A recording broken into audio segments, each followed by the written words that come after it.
పశ్చిమాసియాలో యుద్ధం మహోగ్ర రూపం దాల్చిన వేళ ప్రధాని నరేంద్ర మోదీ వివిధ దేశాధినేతలతో ఫోన్లో చర్చలు జరిపారు. మొదట ఒమన్ సుల్తాన్ హైతమ్ బిన్ తారిక్తో మాట్లాడిన మోదీ పశ్చిమాసియాతో తాజా పరిస్థితులపై చర్చించారు. తక్షణమే ఉద్రిక్తతలు తగ్గించాల్సిన ఆవశ్యకతపై ఇరువురు నేతలు సమాలోచనలు జరిపారు. హార్ముజ్ జలసంధి నుంచి స్వేచ్ఛాయుత నౌకాయానానికి తీసుకోవాల్సిన చర్యలపైన సంప్రదింపులు జరిపారు. పశ్చిమాసియాలో ఉద్రిక్తతలను తగ్గించడానికి శాంతిని పునరుద్ధరించేలా ఉమ్మడి కృషికి హైతమ్ బిన్ తారిక్ అంగీకరించినట్లు ప్రధాని మోదీ ఎక్స్లో వెల్లడించారు. ఒమన్పై ఇరాన్ దాడులను ఖండించినట్లు ప్రధాని మోదీ ఎక్స్ పోస్టులో వివరించారు. తర్వాత మలేషియా ప్రధాని అన్వర్ ఇబ్రహీంతోనూ ప్రధాని మోదీ చర్చించారు.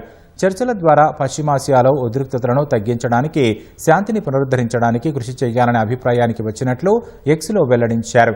అనంతరం పశ్చిమాసియాలో పరిస్థితులపై ఫ్రాన్స్ అధ్యక్షుడు మెక్రాన్తో మోదీ చర్చలు జరిపారు. పశ్చిమాసియాలో ఉద్రిక్తతలను తగ్గించాల్సిన అవసరం ఉందన్న మోదీ ఈ విషయంలో పరస్పరం సమన్వయంతో ముందుకు సాగాలని కోరారు.